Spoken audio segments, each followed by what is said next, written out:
Gutka cigarette alcohol ಬಾಯಿಗಾಕೋ ಮುನ್ನ ಈ ಸುದ್ದಿ ನಿಮಗೆ ಗೊತ್ತಿರಲಿ. ಯಾಕಂದ್ರೆ ಇನ್ಮುಂದೆ 18 ಅಲ್ಲ 21 ವರ್ಷದ ಒಳಗಿನ ವ್ಯಕ್ತಿಗಳು ಸಿಗರೇಟ್ ಮುಟ್ಟಂಗಿಲ್ಲ, ಎಣ್ಣೆ ಹೊಡೆಯಂಗಿಲ್ಲ. ಹೌದು, ಈ ಹಿಂದೆ ಸಿಗರೇಟ್ ಖರೀದಿ ಮಾಡೋಕೆ ಕನಿಷ್ಠ ವಯೋಮಾನ 18 ಇತ್ತು.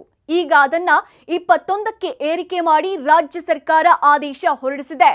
ಅಷ್ಟೇ ಅಲ್ಲ, ಯಾವುದೇ ಶಿಕ್ಷಣ ಸಂಸ್ಥೆಯ 100 ಮೀಟರ್ ಸುತ್ತಳತೆಯೊಳಗಿನ ಪ್ರದೇಶದಲ್ಲಿ ಬಿಡಿಯಾಗಿ ಅಥವಾ ಒಂಟಿ ಕಡ್ಡಿಯಾಗಿ ಸಿಗರೇಟ್ ಮಾರಾಟವನ್ನ ನಿಷೇಧ ಮಾಡಲಾಗಿದೆ.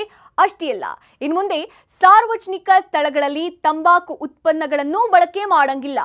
ಧೂಮಪಾನ ಮಾಡೋದು ಮತ್ತು ತಂಬಾಕು ಉಗಿಯೋದು ಕೂಡ ಮಾಡಂಗಿಲ್ಲ. ಮಾಡಿದ್ರೆ ಬರೀ 500 ಅಲ್ಲ 1000 ರೂಪಾಯಿ ದಂಡ ಫಿಕ್ಸ್ ಆಗಿದೆ. ಅಂಡ್ ರಾಜ್ಯದಾದ್ಯಂತ ಹುಕ್ಕಾ ಬಾರ್ ತೆರೆಯೋದು ಅಥವಾ ನಡೆಸೋದನ್ನು ಕೂಡ ಬ್ಯಾನ್ ಮಾಡಲಾಗಿದೆ.